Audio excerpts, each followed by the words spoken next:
আমাদের মনকে বিস্মিত করার জন্যে আমাদের শব্দচয়ন হলো এই মানব জীবনের মূল। এই শব্দচয়নের মাধ্যমে আমরা আমাদের শত্রুকে পরাজিত করতে পারি।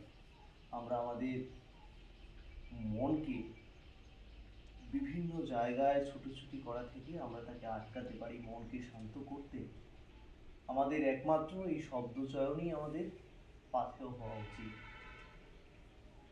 আমি তোমাকে এখন যে শব্দগুলো বলার চেষ্টা করব, তোমাকে শেখানোর চেষ্টা করব, তা তুমি আমার সঙ্গে বলবে। শব্দচয়নের ক্ষেত্রে আমাদের যে উচ্চারণ, আমাদের যে ধ্বনি, সেই ধ্বনি অনেক গুরুত্বপূর্ণ একটি ভূমিকা পালন করে। তোমাকে আমার সঙ্গে বলতে হবে। বলো, অ, অ, আ, আ, ই, ই, ই, ই, ও, ও, ও, ও, এ, এ, ওই। ওই। এই যে শব্দগুলো আমি তোমাকে বললাম, এই বর্ণগুলোর দ্বারাই আমাদের ভাষার যে মূল ছবিটা ফুটে ওঠে, তার একমাত্র সাধন হলো এই শব্দগুলো। একে বলা হয় স্বরবর্ণ। এরই মধ্য দিয়েই আমরা যে কোনো বাক্য, যে কোনো প্রণাম গুরুদেব। সুখে থাকো তোমরা। এসো, বলো।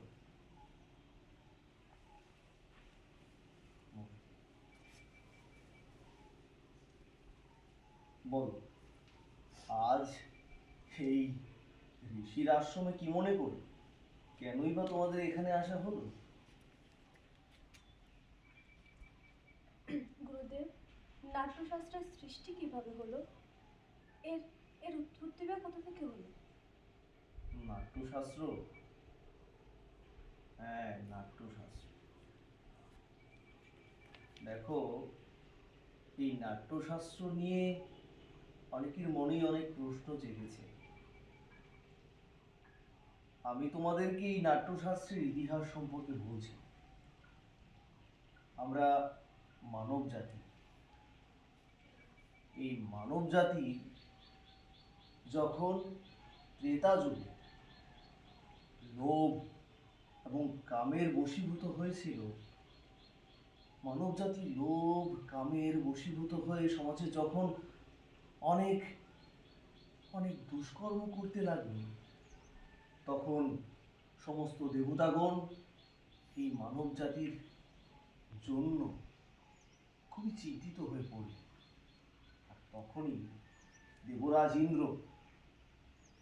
ইন্দ্র ব্রহ্মদেবের কাছে গিয়ে বললেন, হে ব্রহ্মদেব, আমাদের কাছে কি এমন কোনো সাধন আছে যার দ্বারা আমরা এই মানব জাতির কল্যাণ করতে পারি? যেমন এমন একটি মাধ্যম যেখানে শ্রবণ করা এবং দেখা, এই দুটো জিনিসই একসঙ্গে হবে। তখন তখন আমাদের ব্রহ্মদেব ইন্দ্রদেবকে বললেন, হে ইন্দ্রদেব, এমন একটি বিধান আমি আপনাকে দিতে পারি যার মাধ্যমে আপনি মানুষের মনের মধ্যে থাকা সমস্ত রস, তার মনের মধ্যে থাকা সমস্ত কুলসতা বিষাদি সবগুলোকে মিলিয়ে আপনি এরকম একটা জিনিস তৈরি করতে পারেন, যে জিনিসটা যখন লোকসম্মুখে, যখন জনসম্মুখে আসবে, মানুষের চিন্তা চেতনাকে আরো বিকশিত করে তুলবে। মানুষের মনের মধ্যে যে কষ্টগুলো রয়েছে, মানুষের মনের এই কুলসতাকে দূর করে দেবে। তখন তখন ব্রহ্মদেব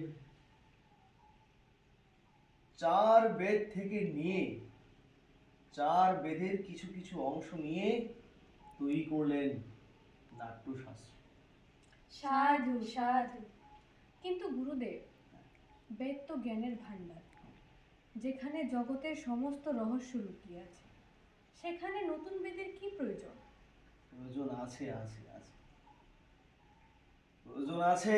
কেন? যাতে করে এটা মানুষের কাছে খুবই সহজলভ্য হয়। মানুষ এই চার বেদের যে সংমিশ্রণ, চার বেদের জ্ঞানকে মানুষ তার নিজের মধ্যে নেয়ার জন্য মানুষকে অনেক তপস্যা করতে হয়, অনেক সাধনা করতে হয়। তখন ব্রহ্মদেব কি করলেন? আমাদের বেদ থেকে কিছু কিছু অংশ উনি নিয়ে এলেন এই নাট্যশাস্ত্রে। উনি ঋগ্বেদ থেকে নিয়ে এলেন আমাদের, আমরা যেটা শুনতে পাই নাটকের মধ্যে, আমরা যেটা শ্রবণ করি, এই শিল্পটা উনি ঋগ্বেদ থেকে নিয়ে এলেন। নাটকের মধ্যে আমরা যেটা দেখতে পাই, এই শিল্পটা উনি সামবেদ থেকে নিয়ে এলেন। আমাদের মনের যে বিভিন্ন রস, মনের বিষাদ, আমাদের মনের সেই ক্লান্ততা, আমাদের সমস্ত কিছু, আমাদের মধ্যে থাকা সমস্ত মনের ভাবকে উনি যজুর্বেদ থেকে নিলেন এবং অথর্ববেদ থেকে উনি নিলেন এই নাট্যশাস্ত্রের সমস্ত কলার সম্পূর্ণ প্রাদুর্ভাবের যে অঙ্গ, তাকে, অর্থাৎ নাট্যশাস্ত্রকে সম্পূর্ণভাবে লোকসম্মুখে নেয়ার জন্য যেই আমাদের মনের যে পরিস্থিতি দরকার, এই চিন্তা চেতনার বিকাশ করানোর যে মাধ্যম, এটা উনি নিলেন অথর্ববেদ থেকে। এই নিয়ে এই চতুর্বেদ মিলিয়ে উনি তৈরি করলেন নাট্যভেদ। এবং এই নাট্যভেদের যে পরিচর্যা করেন, নাট্যবেদকে লোকসম্মুখে নিয়ে আসা, তারই নাম নাট্যশাস্ত্র, তারই নাম আমাদের পঞ্চম বেদ। পঞ্চম বেদ চতুর্বেদের জ্ঞানের সংমিশ্রণ। একেবারেই তা। এই পঞ্চম বেদ বলা হয়েছে নাটককে এই কারণে, যাতে করে আমরা এই চারটি বেদ, ঋক, সাম, যজু, অথর্ব বেদের সম্পূর্ণ জ্ঞানকে আমরা একত্রিত করে খুবই সহজভাবে জনসম্মুখে যাতে করে আমরা নিয়ে যেতে পারি, তাই জন্য এই নাটককে বলা হয় পঞ্চম বেদ। আমি আপনাদের আরো ভালোভাবে বোঝাতে পারি। আমার পুত্র আপনাদের সকলের জন্য একটি উপস্থাপনা তৈরি করেছে, আমি দেখাতে চাই। পুত্র, পুত্র,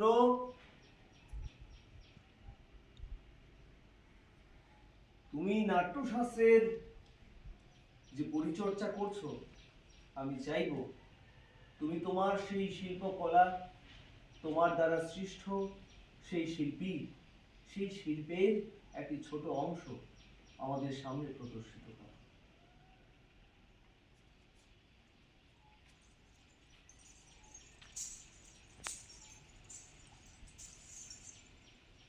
চুপে থাকো।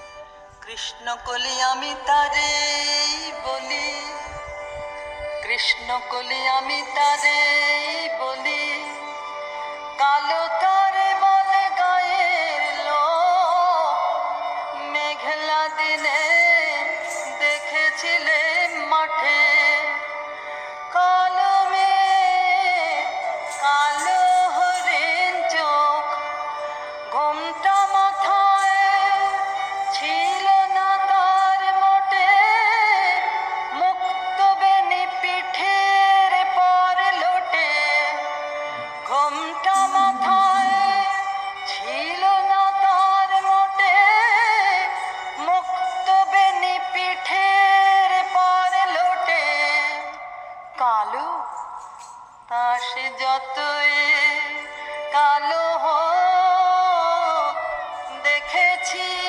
তার কালো হরিণ চোখ, কৃষ্ণ কলি আমি তারে বলি। ঘন মেঘে আধার হলো দেখে ডাকতে ছিল শ্যামল দুটি গায়। শ্যামা মেয়ে ব্যস্ত ব্যাকুল পদে কুটির হতে ত্রস্ত এলো তাই। আকাশ পানে হানি যুগল ভুরু, শুনলে বারে মেঘের গুরু গুরু।